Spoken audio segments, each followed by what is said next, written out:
Halo, ya, ketemu lagi dengan saya, Bob. Ya, di kali ini saya akan membahas mengenai desinfektan.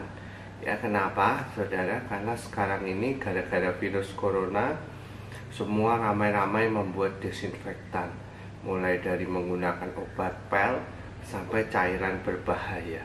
Bahkan kemarin saya mendapat kabar dari seorang teman, tangannya sampai melepuh gara-gara dia disemprot desinfektan, dan ternyata peramu desinfektan itu salah meramu, dalam artian dia menggunakan cairan HCl sehingga bisa membuat kulit itu mengelupas bahkan terbakar. Ya, jadi memang membuat desinfektan itu tidak bisa sembarangan, dan penggunaannya pun harus tepat. Nah, kali ini saya akan berbicara dalam kapasitas latar belakang. Saya adalah seorang alumni biolog dari salah satu universitas swasta di Yogyakarta. Nah, teman-teman, kita perlu tahu dulu apa itu desinfektan.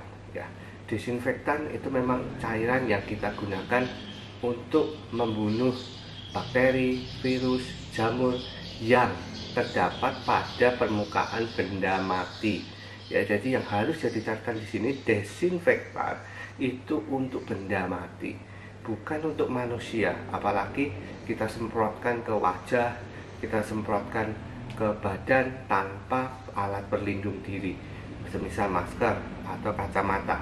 Hal ini bisa berbahaya, teman-teman, dan bahkan kita bisa lihat WHO sudah merilis aturan barunya karena melihat fenomena di Indonesia yang semua orang disemprot sampai wajahnya disemprot dan berakibat ke kesehatan tentunya. Nah, kenapa kok berbahaya, teman-teman? Semisal kita salah mencampur dan campuran kita tidak tepat, kalau kita semprot ke mata bisa menyebabkan iritasi yang parah, dan bahkan tidak sedikit yang bisa mengakibatkan gangguan kesehatan pada mata.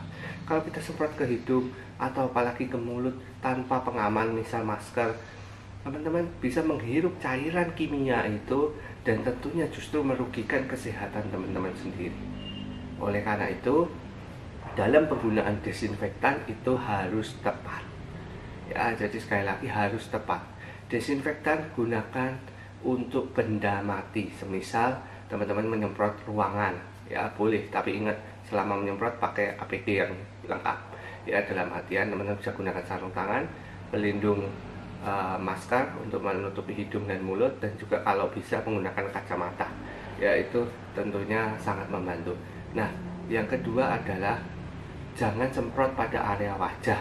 Ya, jadi teman-teman kalau mau semprot badan ya cukup badannya saja, bajunya saja, tapi tidak perlu sampai ke wajah. Nah, yang ketiga, teman-teman, ramuan harus tepat.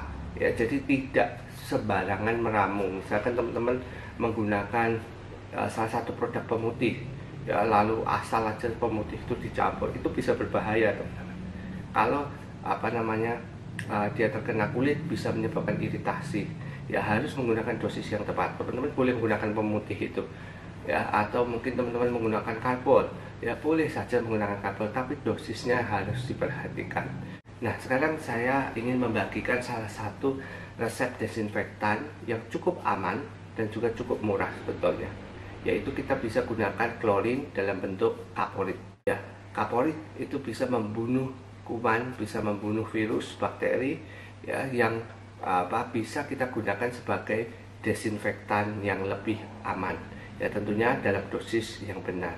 Nah, bagaimana cara membuatnya? Pada video kali ini saya akan ajarkan membuat desinfektan menggunakan kaporit, ya, sehingga lebih aman dan lebih murah juga teman-teman bisa carinya lebih gampang, ya. Oke, langsung aja gimana caranya, kita simak videonya. Yang kita butuhkan, teman-teman bisa siapkan botol semprot, boleh yang model apapun.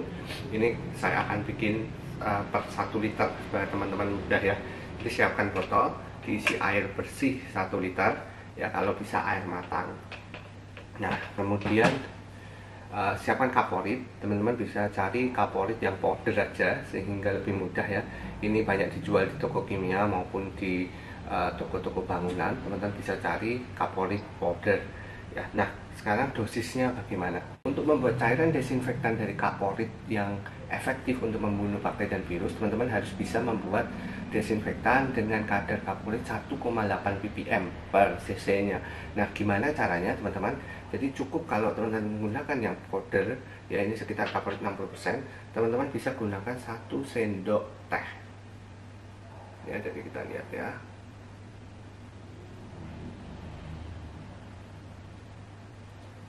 Ya, kalau teman-teman punya timbangan, boleh gunakan timbangan. Tapi kalau enggak, teman-teman bisa gunakan sendok teh.